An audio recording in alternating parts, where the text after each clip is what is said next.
皆さんこんにちは、みやまです。この放送は映画や本、フリーランスの日常などについてまったり語る番組です。今回も美大時代の同級生ひさいちゃんに聞き手になってもらいながら2026年上半期映画ベスト5についてまったり話していきたいと思います。ということでひさいちゃん、今回もよろしくお願いします。よろしくお願いします。はい、ということでね、ほぼ恒例となった、そんなに再生数は回らないけれども、リクエストもそこそこいただくし、あと私が何より楽しいのでやっている2026年とかの上半期に見た映画で面白かったのこれですを紹介する企画でございます。イエーイ。はい、でちょっとですね、いくつかご注意事項というか、こんな感じでやっていきますというのをちょっと先に話させていただきます。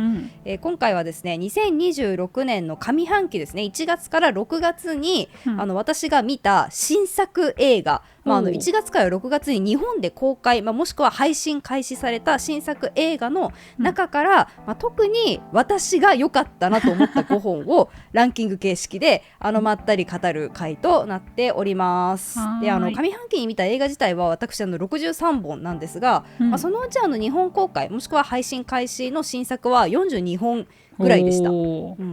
私が実際数えたわけではなくAI にね数えてもらったので、間違ってたらすいませんっていうような感じなんですけど、多分合ってます。多分私が数えるより合ってると思うっていうような感じですね。で今回選出した映画はですね、あくまで私深山の価値観を基準に、私の心に残ったかどうかっていうもので選んでいるので、決して作品の優劣がどうこうとかいう話ではないので、ちょっとそこをご承知おきいただけたらなと思います。はい。で極力ですね、大きな展開へのネタバレとかはしないように語りはするんですが、やっぱりその作品の良さをある程度分かりやすく伝えたいなっていう思いが結構強く出ちゃって、どうしても特徴的な演出だったりとか、あと公式のあらすじ以上のストーリーを喋ってしまう可能性がありますので、多少のネタバレを含む可能性があります。気をつけるんですけど、でも防げないし、あとカットも難しかったり、話のね展開的に難しかったりみたいなこともあると思うので、ちょっとその点そういうことがあるよっていうのをあらかじめご了承、いただいた上でご覧いただければなと思います。はい、ということで、じゃあ第5位から王道にねいきますか。第5位がですね、私が5月ぐらいに見た作品なんですが、オールドオークという映画ですね。久井ちゃん、この映画はご存知ですか？すいません、知りません。やっぱそうだよね、これね映画好きだったら結構チェックしてる方も多いかなと思うんですが、この、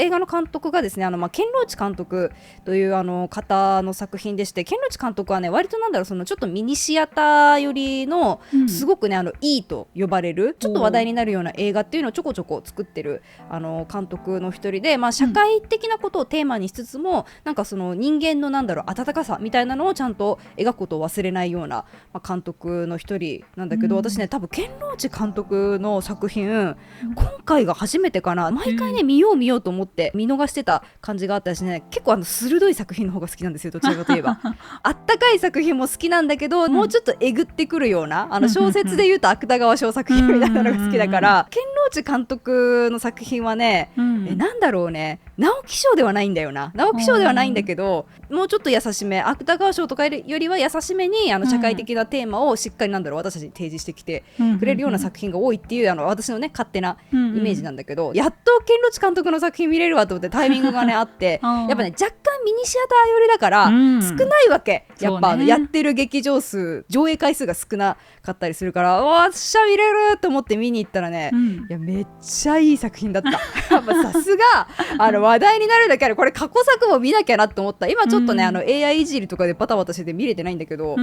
これはね本当に他の作品もすぐに見なければと思ったぐらい良くて、でこのオールドオークという作品がね、イングランドを舞台にした映画でして、多分ねケンローチ監督ねイングランドの北東部とかをよく舞台にすることが多いんだけど、あの辺がねもともと炭鉱があった町なんだよね。でだから炭鉱が結構栄えてた時は町自体もすごい元気だったんだけど、今もう炭鉱とかねほとんど閉じちゃってるから、やっぱ全然元気がない街なわけ、もうそこから動くことができないような貧困層の人とかがやっぱ結構たくさんいるっていうような場所になってて、でそういうところって家とかは空いてたりするわけよ、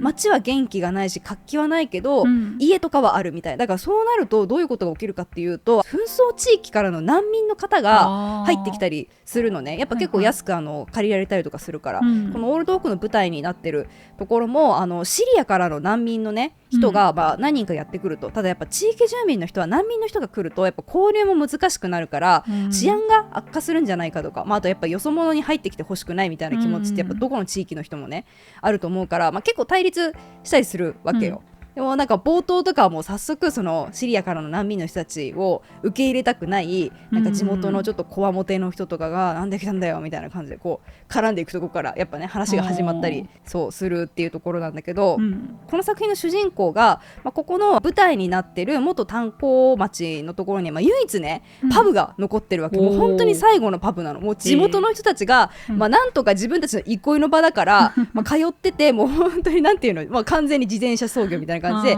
ギリギリ回ってるようなパブ、地元の人もないと困るし、そのパブの店主の人ももうこれぐらいしか仕事がないからこの場所には、っていうので、いろんな理由でこう回ってる唯一のパブがあって、そこの店主のね、TJ さんは実はねすごく優しい人なわけよ。でシリアの難民の人たちとかにも結構優しく接していて、なんだったら援助もしてるわけ。難民の人たちってやっぱ免許持ってなかったりとか、実際に車を運転できてもさ国際免許も取る余裕がないとか、そうあとそもそも車がないとかで、やっぱその物資とかをね、一旦さやっぱ寄付とかでもらったりするのに、運ぶ人がいなきゃいけないから、そういう手伝いを地元のそういうのに反発してるおじさんたちに見えないところでこっそりね、そのパブの店主の TJ さんがね手伝ってくれたりとかしてるような感じなのよ。パブってさいろんな人が集まるから、なんか TJ みたいな、お前なんか難民の人たちとなんか手伝ってるらしいなみたいな感じでね、いろいろねやんややってなったりとかしていく中で、じゃあ TJ はどういう風に自分の態度をどっち側に決めていくのかとか、あとその難民側の人たちとその地元のね反発してる人たちっても本当に分かり合えないんだろうかみたいなのをじっくり描いた作品がこのねオールドオークっていうね映画だったんですけど、めっちゃ良かった。なんかね結構一番重要な要素として食べ物、一緒にご飯を食べる場所っていうのが結構ね重要なテーマとしてねピャパーンって出てくるのよ。そうでなんか昔さサブチャンネルでさ一回食べることについてさ、語った回があって、でなんかねその時にね紹介した本があったんだけど、なんかあったね。炎食論？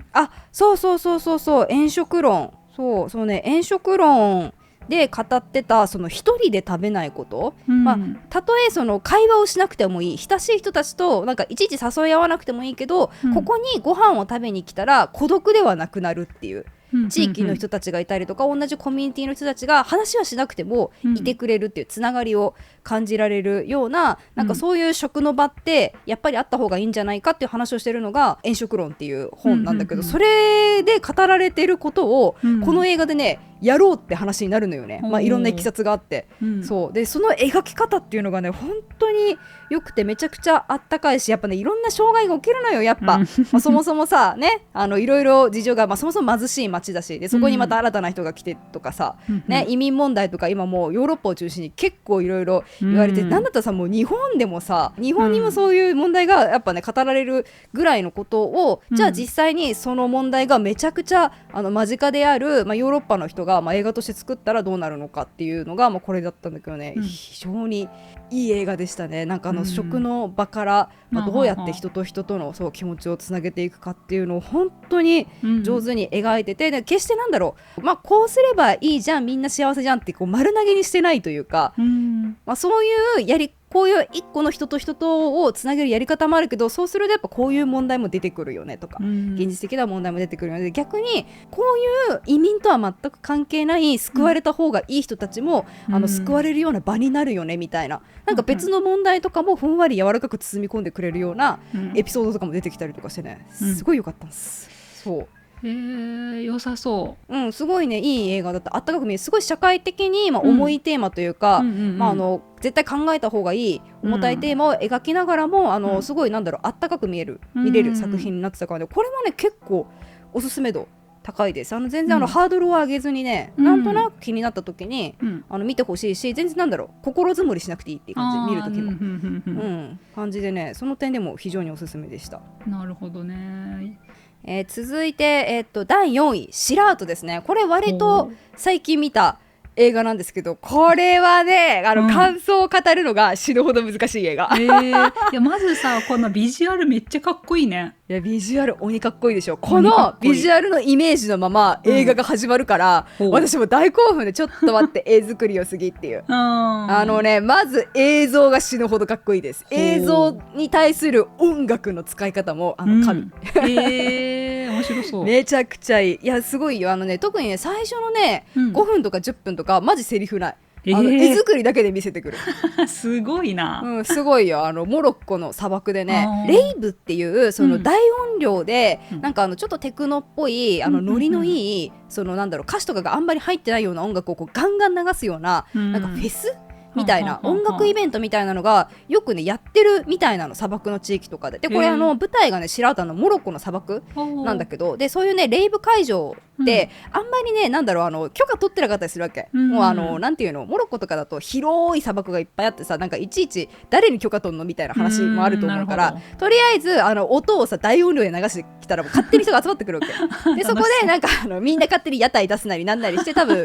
潮流が回ってるみたいな、なんかそういうの多分レイブっていうんだと思うんだけど、なんかそういうレイブ会場を舞台にねちょっといろんな物語が動き出すっていうようなお話なんだけど、一応ネタバレにならないようにというか公式に載ってるような超簡単なあらすじを言うとね、そういうモロッコの砂漠にレイブ会場がありましたと、でとあるね親子、お父さんと息子くん、ちょっとちっちゃめのどれぐらいかな、10歳ぐらいの息子くんが人を探してるわけ、そのレイブ会場で。すいませんこの子を知りませんかみたいな、その2人のね、お父さんにとっては娘で息子くんにとってはお姉ちゃん、10代、後半ぐらい、多分18、19ぐらいのお姉ちゃんが全然連絡も取れないと、家にも帰ってこないから探してますみたいな感じでレイブ会場で、なんかどうやらレイブ会場のどっかにいるみたいな情報を最後に聞いたから探してるんですって、なんかこう、チラシをね配ったりしてる親子がまずそのレイブ会場の中をうろうろしてるあたりから話が始まっていくんだけど、じゃあ果たしてその親子はお姉ちゃんを見つけることが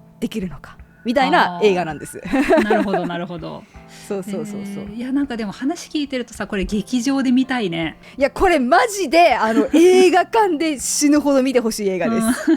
今言うのはナンセンスだけど、本当に今言うのナンセンスだし、これもねミニシアター寄りの作品だからそんなにねたくさんの映画館ではやってないんだけど、マジで映画館で見てよかったと思ったちなみにさ、これ映画を見終わった後のこう自分の気持ちはどっちなの、悲しいなのか、よかったうおーって泣けるとか、楽しかったとか。これがさ、それ言っていいのかなっていう感じ。そういう感じなのか。そこまでも、なんだろう、ネタバレになるというか、この映画の革新の話にすごく近くなるというか、私が見終わった後の気持ちっていうのが、そうそもそもねっていうような感じでねそりゃ難しいな。私映画館で映画を見てる時って基本ねかなりリラックスしてるのよ。私オーラリングっていうね、この指につけてる自分のストレス値を測ってくれる、デバイスを常につけているわけで、だいたいそのオーラリングって、ね、ストレス値が下がりましたみたいなのがこう波というか棒グラフで分かるようになってるんだけど、大抵映画館で映画を見てる時ってほぼ寝てるの電話ぐらいまでバーンって下がるのよ。で紙の本読んでる時も同じぐらいバーンって下がるの、で私が何かをしてる時にそこまで下がるのってもうその映画館で映画を見ると、紙の本で本を読むの2つだけなのに、このシラートを見てる時はストレス値がマックスに近いところまでいってて初めてなの。それはストレスがあったって意味だからそう良くも悪くもね、だから興奮したのか、大きななんだやっぱストレスっていいものに対しても悪いものに対しても感じるから、例えばめちゃくちゃ楽しいみたいな、なんかすごいだからそれこそさ、だから音楽のライブ会場でイエーイって騒いでる時とかもうストレス値がガンガン上がるわけ。体はさ交感神経が多分パーンと働いてるから、多分このストレス値もねどちらかといえば交感神経と副交感神経の話だと思うんだよね。リラックスしてたら副交感神経活発になっててみたいな、で逆に興奮してたら交感神経が、そう活発になっててみたいな感じで、私はねこのシラートを見てる時、多分交感神経バリバリマックスになってて初めてでね、そうびっくりしたみたいな。でも確かに、映画見ながら声出そうになったのみたいななんか真相が気になるんだけどなんかね、そういう映画みたいなどういうことだろうみたいな。なんかね、一応日本の素人のマーケティングで言うと、なんか衝撃の展開とかなんか衝撃作みたいな売り方をしてるんだけど、なんか、ね、私はあんまりそういうのに惑わされてほしくなくて、衝撃ってさ人によって全然違うじゃん、なんかいわゆるどんでん返しを衝撃って感じる人もいれば、なんかとてつもないさ殺戮みたいなのが起きるのを衝撃っていう人もいるし、なんかねこの作品ね変なのなんか何が起こるかというか、この映画が何の映画かよく分かんないわけっていうか、そもそも私もあらすじも知らずに行ったからなんか最初はなんかさバーンと始まった時はなんかすっげえかっこいい絵作りだし、なんか爆音で音楽に乗ってこう人がなんかこんなんやってるなみたいな、なんかのフェスの会場なのかなみたいな、なんか傘ついた場所だなみたいな、モロッコモロッコなんだみたいな、モロッコってあんま知らないなみたいななんかそういう感じでね、なんていうの、一個一個情報を拾っていってたわけでも、それって多分その主人公のお姉ちゃんを探してるお父さんと息子くんと同じ状況だと思うんだよね。彼らって多分ねモロッコの人じゃないのよ、別の国の人で、娘がたまたまなんか留学とかをきっかけになんかいろいろあって、多分すさんでモロッコのレイブ会場うろうろしてるみたいな設定だと思うから、そもそもモロッコでよく使われてる言語とかもあんまり話せないわけ。多分スペイン語とかで会話してたかな、そのお父さんと息子くんとかは、そうだったりとかするから、全然見知らぬ土地に来てる2人がまあ主人公というか主要人物なわけよ。だから同じ状況なのよね。おしゃれだな。見知らぬ土地ってさ、想像も起きないことがさ、想像もしないようなことが起きたりとかするじゃん。なんかそれをね、目の当たりにするわけ一緒に、そのお父さんとか息子くんと一緒に、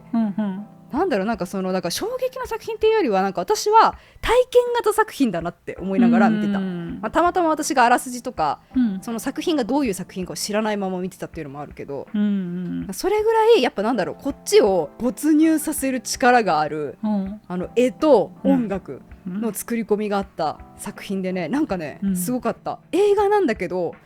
なんかね、一歩こう人を深みにグッて、引きずり込んで離さない、最後の最後までみたいな、で本当に私見終わったらちょっとね、何日かっていうか1週間以上引きずってたずっと考えてた、あの映画何だったんだろう私あの映画から何を感じたんだろうみたいなのを結構ずっと考えてたかな。気になるな、めちゃくちゃ気になる度は高いな。ね、なんかこれなんだろう、その映画とか関係なくこの世に生きてる時に思うこと全般に言えると思うんだけど、なんかさ、偶然にさ何かを見出したくなる時ってない？なんか偶然にさ、いろんなこと、幸運にしろ不幸にしろ、なんか偶然さ不思議になんか縁のあるものがさ、縁のある出来事が重なったりすることってあるじゃん。なんかそういう偶然と偶然がさ、あまりにもさ低確率のはずなのにこう重なった時とか、なんかそこにさ法則なのか、運命なのか、なんか何かをさ私たちって見出したくなるじゃん。まあね、そうでも多分ないんだよね本当にただ偶然が重なっただけっていう、偶然っていう、偶然は偶然でしかないみたいな、なんかそういうのを私たちに分からせてくる映画だったのかなって私は思ったんだけど、最終的に白戸に対して、そういう作品。いやこれ見てさ、いろんな人の感想をまた読みたいね。いや聞きたい。そうなんか他の人の感想もねめっちゃ気になる感じだった。これすごかったね。ただこれはやっぱ映画館で集中して見たっていうのも結構大きいと思うから、映画館でもしまだね見れる人がいたら多分これちょっと結構根強い人気があると思うの。あと多分ね、映画館で見てほしいってそう映画上映してる側も思うと思うから、多分ね時々ね上映されるんじゃなくて、なんだったらこれね早稲田松竹で白跡絶対やるんじゃないかって思ってて勝手にそうリバイバル系のね映画をそうよくやる、そう1ヶ月遅れとか2ヶ月遅れでねいい映画を上映してくれる映画館が都内にね早稲田松竹っていう映画があるんですね。早稲田松竹でこの白跡は上映されるんじゃないかってすごい勝手に思ってたりするからじゃあその情報を仕入れたらぜひスレッズでつぶやいてください。そうだね、スレッズでつぶやくんで、そうだし、あとねもしかしたらこの動画が出てる時はまだね見れる映画館ある可能性もあるから、そこそこの話題作というか、映画好き映画クラスターの間では結構話題になってる作品ではあるから、もしねこれを動画見て調べてまだ映画館近くにあったわとかだったらちょっと見てほしい、やっぱりそれぐらいの価値はあるね。なんかすごい、すごい映画だった、続いて3位か。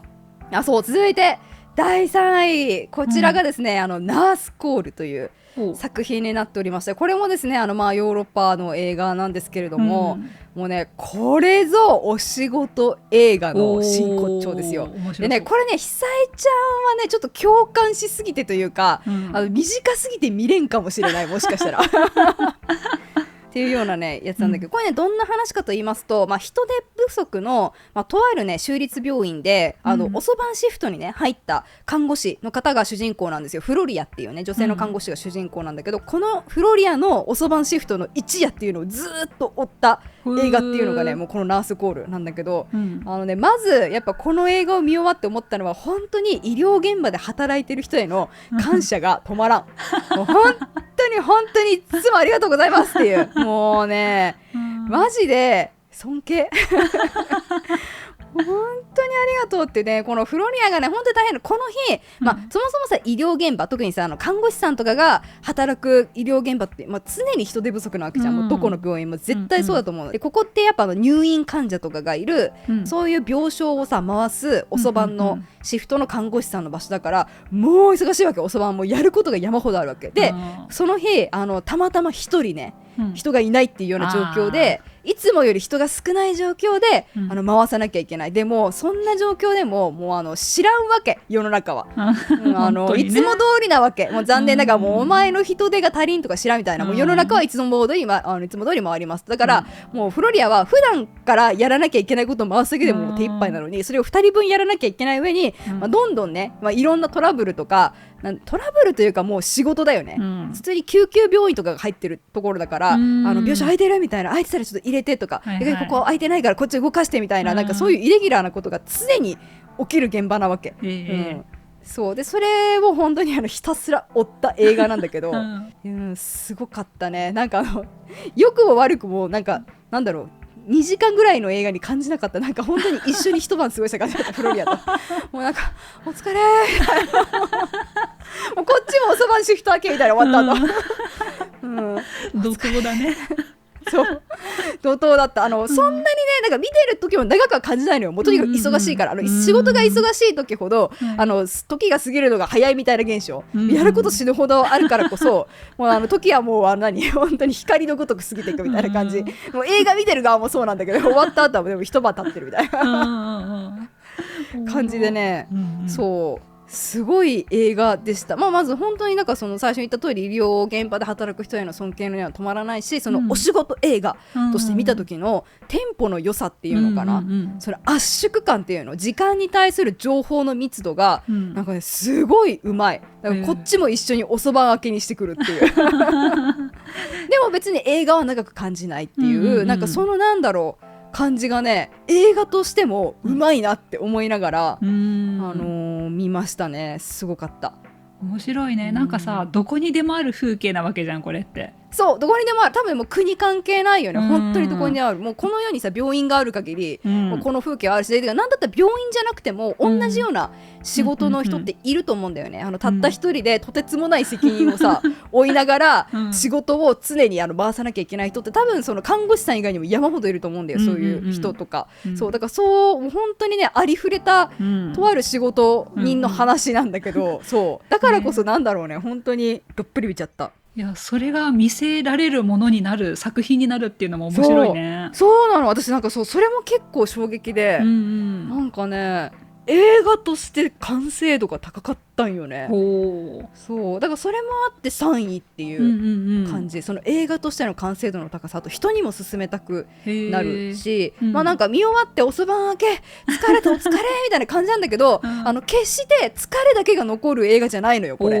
すごい、やっぱり何か自分が、選んだ仕事に対して誇りを持って働いてる人をやっぱ励ます作品でもあるわけ、だから見終わった後に遅番明けお疲れと思うんだけど、自分の次の仕事のタイミングで頑張ろうって思える作品にもなってんの。なんか、ね、そこがまたすげえって思ってだって実際に看護師さんで夜勤明けだったらもう仕事辞めたいって思いながら帰るわけじゃん。いやそう帰るわけじゃんそうなのよのはずなんだけど、そうなんかねそこの落としどころが本当に多分ねフロリアもちょっと辞めたいって思ってるはずなのきっとこの映画が終わってるあたりでも、それでも多分ね誇りを持って、もしかしたらこの病院じゃないかもしれないけど、フロリア仕事続けると思うんだよね私はね。そういやとか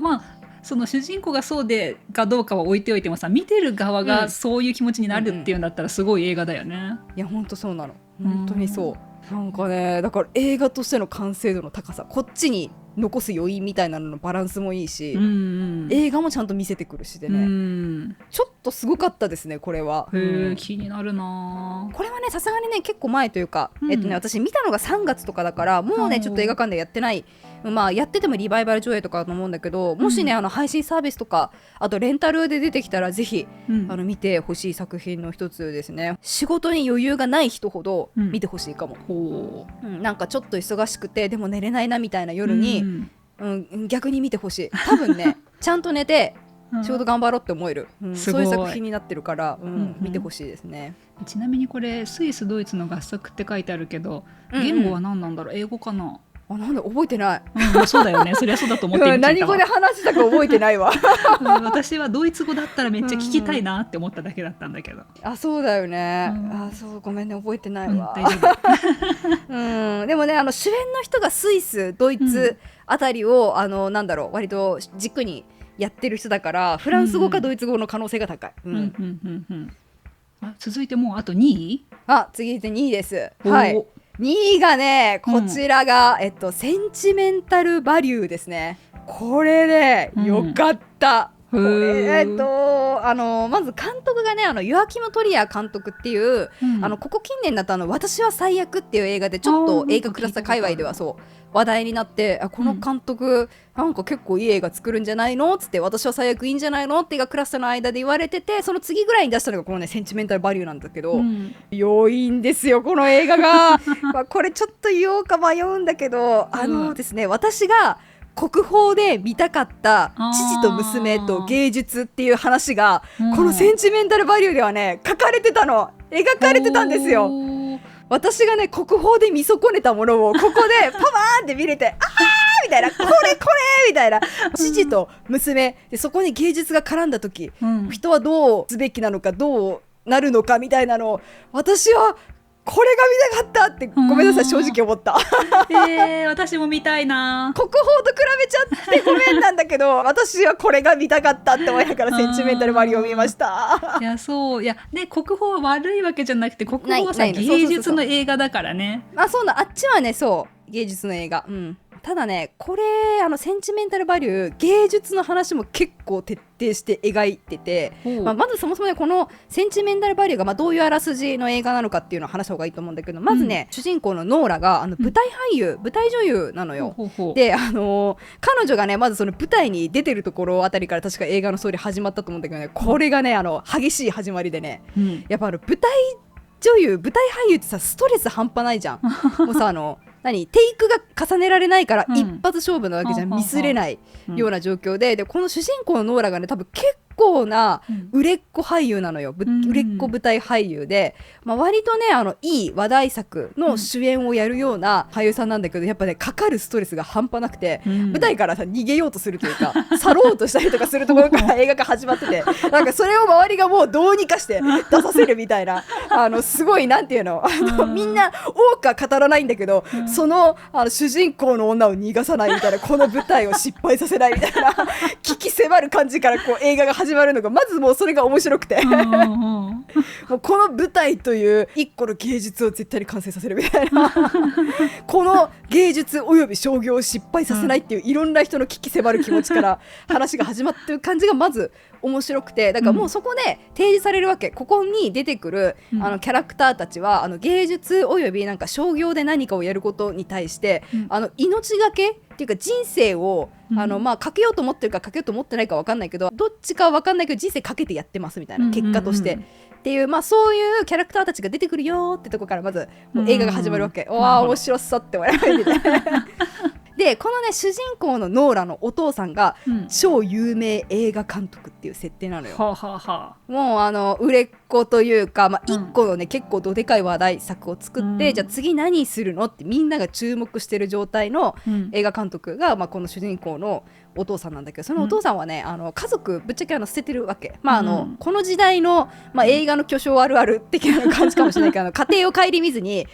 芸術自分の作るものに没頭して、家族のことは知らんというか、なんか気づいたら家族なんか俺の周りにいなかったなみたいなはいはい、ありそうな。いなかったなみたいな感じ、まあ、とりあえず俺は俺の道を極めたいみたいなで結果も出たみたいなお父さんがいて、はいはい、そのお父さんが、なんか、まあ、そろそろ集大成的な、年齢的にも集大成的な映画作りたいし、周りも期待してるから、そうだ俺の過去を映画にしようっつって、自分の娘が舞台女優やってるから、自分の娘を主人公に自分の話をね、映画として一本作ろうとするわけ。自伝的なね、家族をそうテーマにした自伝的な映画を作ろうとするっていうのが、まあ、このセンチメンタルバリューの話なわけよ、もう芸術と家族、まあ、特にその父と娘の話っていうのがもうゴリッゴリに詰まったのがこの映画なわけよ。じゃあどうなるみたいな、もうなんかもう主人公からしてみたらさ、もう自分たちを捨てた、まあ、主人公妹もいて、でお母さんと妹と暮らしてたりとかしたんだけど、もう許せないって思ってるわけ、父親のことを勝手に生きてみたいな、そうなんなんみたいな、それで今更戻ってきて家族の映画撮る私は主演にはあ何言ってんのみたいなブチギレだよねブチギレなわけで、しかも自分とさ妹がめちゃくちゃ大切にしてきたなんか家で撮りたいとか言い始めて、めちゃくちゃ嫌だもうめっちゃ嫌でしょ、もう娘たちがはあみたいな。でも確かに財産の権利としては結構自分にあるかが微妙な立場だったりとかして、もういろんな色もうイライラななんか要素とかもうどんどん迫ってくるわけで、自分は自分でさやっぱ女優として築いてきたものもあるし、なんかそういうプライドもあるしみたいな。で父親がなんかまあ巨匠として世間にもっとはやされてることも知ってるし、なんかそういう映画とか芸術に対してなんか自分の才能でいけるとこまで行ってみたいっていう気持ちも分からなくはないのが、またもうイライラするみたいな娘としてもいいですね、いい葛藤だみたいな、そういい葛藤がね、もういろんな人の立場で描かれてるわけで、そのじゃあ巨匠のお父さんも何も持ってないかっていうとさ、なんかそんなこともなくて、それもね後半でいろいろちょっとずつ明かされていったりとか、じゃあ逆にその巨匠の父と売れっ子舞台女優の姉を持ったその妹ちゃんはじゃあ一体何を持ってるのかとか、なんかその辺とかもね描き方うまいみたいな、もうなんか無駄なキャラクターがいないんだけどどういうことみたいな、すごいんだけどみたいないいね、すごいね、絶妙なバランスの映画だったの。無駄な要素が一切ないのに、なんか心地よい余白もある程度は残ってて、キツキツになってない映画なわけ。でそれでいて私がなんとなく国宝で見れなかったなって思ってたものが全部入ってるみたいなどういうことみたいなこの映画面白いみたいなすごかったね。ラストも良かったんだよね。私はこの映画何よりもラストが好きで、終わり方がめっちゃ好きでね、それも含めて2位ですね。いやだからこれ本当にね1位にしようか迷ったぐらいの作品、もう1位と2位は結構迷った、どっちにするか。いや私もこれは見たいな、聞いてると。いやこれは良いですよ、映画としての完成度の高さがね、尋常じゃなかったマジで。全部難しいと思う。芸術っていうテーマも、父親と娘っていうテーマも、どっちかだけでも難しいのに、両方やるみたいな確かにね、全然どっちかだけで映画全作れるよね。作れる、そうなのよ。だしキャスト陣の演技もねちょっと正直最高なんですよね正直最高でねよかった。このね主人公の娘のノーラをやってるのが、私は最悪で主人公をやってた人なんだけど、多分この監督ときっとめちゃくちゃ相性いいんだよね。すごいよかった。はあ、見たいな。いやこれマジおすすめ。いや久々見てほしい。ちょっと見て見るわ聞いた中では今これが最優先だな私は。これよかったね。あと実はねエル・ファニングとか結構出てたりするので、ハリウッドのね有名どころとかだと。はい、ということでこちらが、いや2位でしたね。すごかった。芸術、家族、父と娘、そのあたりのなんだろう、をテーマにしたやつで、そんなになんかありきたりの終わり方じゃない、絶妙なバランス感の映画が見たいと思ったらね、もうこのセンチメンタルバリュー、ぜひおすすめです。でラスト第1位、第1位はですね、こちら私見たのは4月ぐらいだったんですけど、ハムネットですね。どんな映画かと言いますと、舞台はですね16世紀のイングランドですね。後にですねシェイクスピアかの有名な、もうイングランドといえばシェイクスピアですよ。舞台劇作家のねシェイクスピアの妻となる女性、アグネスが主人公の作品となっておりまして、このアグネスを中心に、シェイクスピアと、あとそのシェイクスピアとの間に生まれた子供たちとの家族のね歩みを描いた作品なんだけど、で大体ねこのシェイクスピアとアグネスが出会ってから、シェイクスピアが後に、劇作家となってハムレットという、超有名戯曲がありますけど、それを作るまでの話が描かれているのがこのハムネットなんですよね。そうでね、すごいなって思ったのが生と死、愛と喪失っていうなんていうの、その超ド直球のテーマにもう真正面から挑んで、もうそれを見事に描き切った傑作がこのハムネットです。すごいよ、生と死よ、愛と喪失よ、それを描いた名作映画を作りなさい、作りましたみたいなマジ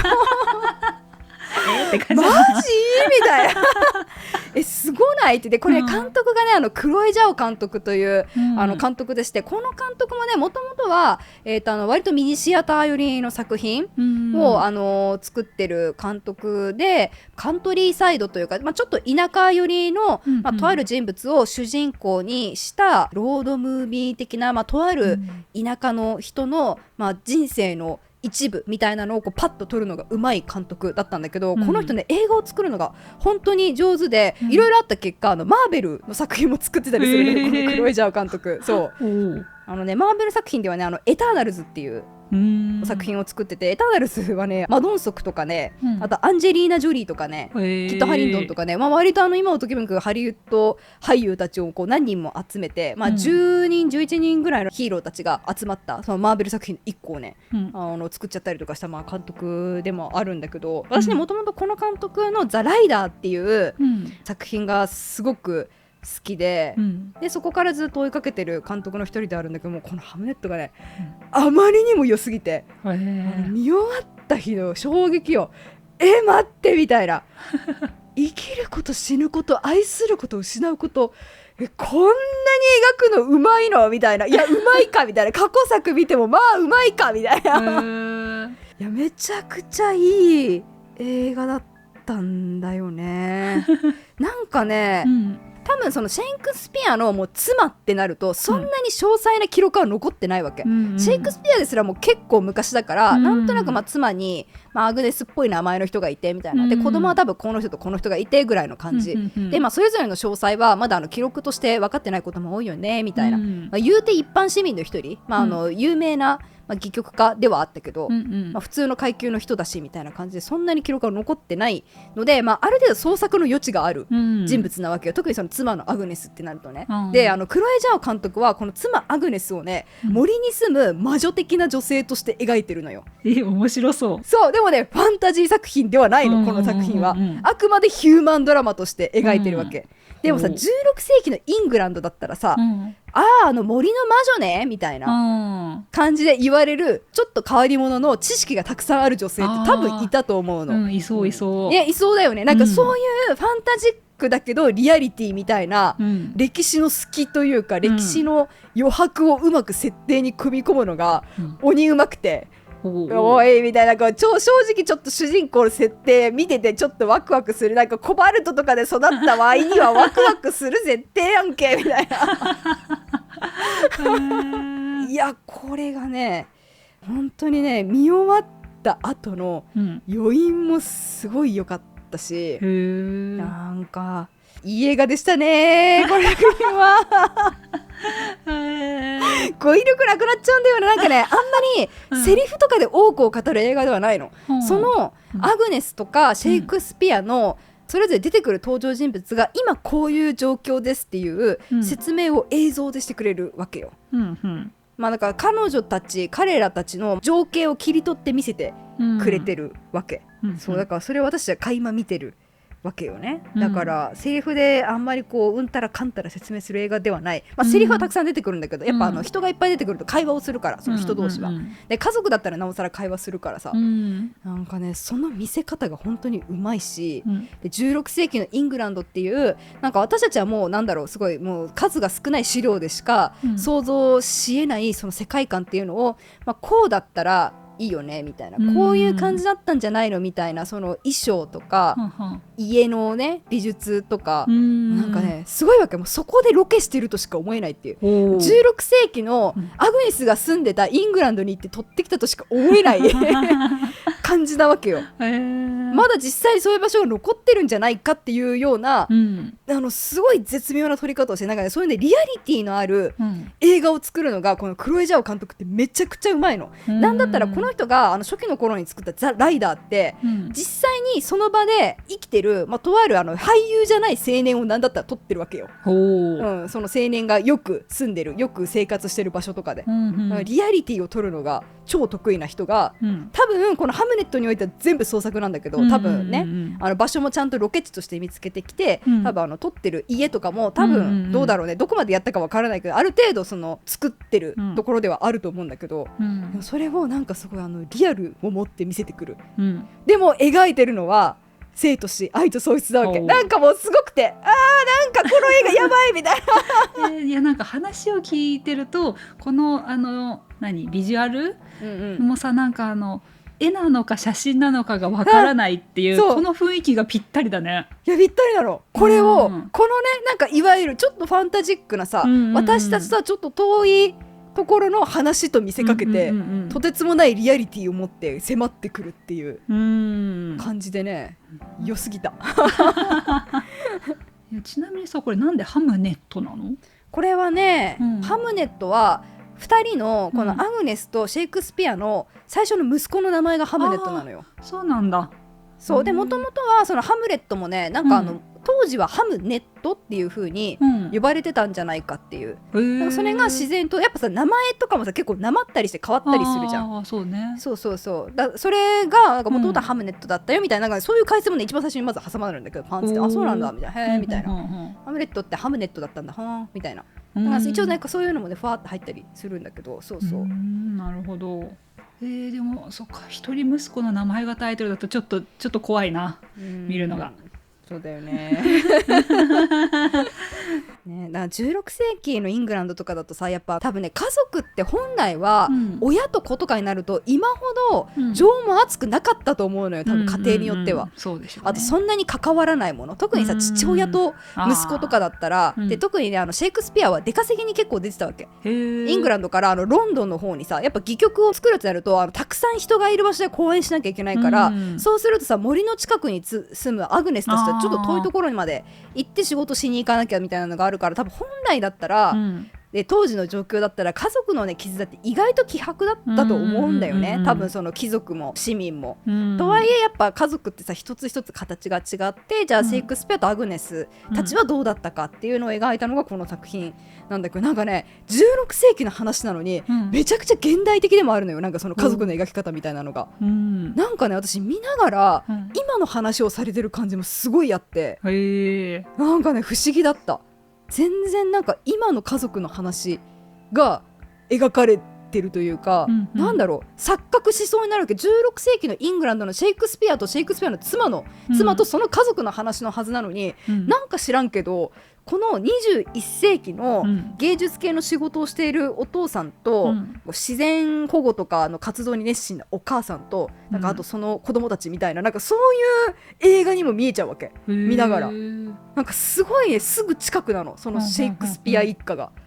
めちゃくちゃ自分たちの身近にあるというか、その時代を感じさせない瞬間っていうのがね、結構多くて、なんかそれもすごいなって思った。そういう不思議なリアリティを持った作品だった。いや、そういうちょっと身近に感じちゃうとシェイクスピアの作品読みたくなっちゃうね。そうだよね。私ね何個か読んで、私がハムレットも読んだことあるし、オセロもあるかな、そうあれちょっとね戯曲だから不思議な描き方はされてんだけど、なんかね、見たからこれ見終わった後やっぱ私見たもんね、ハムレットもう一回読んだもんねなんかねセリフのね力強さ、なんかシェイクスピアってもともとさセリフの力強さがやっぱ有名じゃん、なんか生きるべきか死ぬべきかとかさ、もうすっごい有名なさフレーズがやっぱシェイクスピアっていっぱいあるわけだけど、なんか、ね、それの響き方が団地になるというか、なんか自分のね生活とか今の自分の状況というか今のこの私が生きる社会世界と全然接続するよね、そういう強いシェイクスピアの時代のセリフであってもみたいなのがね、なんかそういう強いつながりみたいなのを橋渡ししてくれたのこの作品があってめっちゃ思って、なんかクロエジャオすげえみたいな、なんか一見自分と関係なさそうなものをうまく作品を通してつなげてくれる人だなって思って、いいね、すごい良かったからマジで見てほしい、いろんな人に。なるほどね、これもね余韻がすごい映画でした。もう本当になんか、うわ震えるわーって思いながら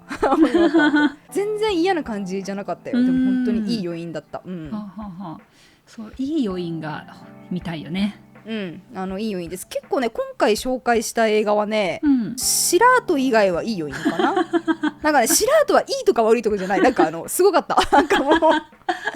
とか悪いとかじゃない本当になんかそういうのを飛び越えた映画だったから一番気にはなるね気にはねみんななると思う、それはだからシラート以外は本当になんかすごいいい映画見たなと思いながら、結構劇場をね、後にできた5本でございました。はい、なるほど。でちなみにね今回紹介した作品はフィルマークスの方に感想をまとめているので、なんか文字とかでねまとめてどんな映画だったのかな、感想とかあらすじとか見たいなっていう方はフィルマークスの URL、 私が感想を書いた URL を概要欄に貼っておくので見てみてください。で私がね今回選んだこのベスト5がね、そのフィルマークスで一応星を私つけてて、星 4.5 以上の作品から選んだのよ。で今回上半期でね星 4.5 つけた作品が実は全部で9個あって、惜しくもねこの5作品から落ちてしまった作品があるんですが、それがね残り4本が、プラダを着た悪魔2、プロジェクトヘイルメアリー、スターウォーズマンダロリアン&グローグ、先行のハサウェイキル系の魔女となっておりますので、その4本もね、ちょっと感想気になるなって方はURL 貼っておくので、ちょっとそちらから、チェックしていただければなと思います。はい、ということで今回はですね、2026年上半期映画ベスト5をご紹介しましたが、いかがだったでしょうか。少しでも参考になれば幸いです。ぜひですね皆さんの2026年の映画ベストがあったら何本でもいいのでコメント欄でぜひ教えてください。もう私がですね喜んで返信させていただきます多分ね結構見てる映画も多いと思うし、見てなかったら逆に見るきっかけになると思うので、ぜひですねこの作品良かったですっていうのがあったらすごい熱い思いをね一言でもいいので書いていただけたらなと思います。ということでここまで長々とご覧いただき本当にありがとうございました。また次の動画でお会いしましょう。みやまとさやでした。バイバーイ。バイバイ。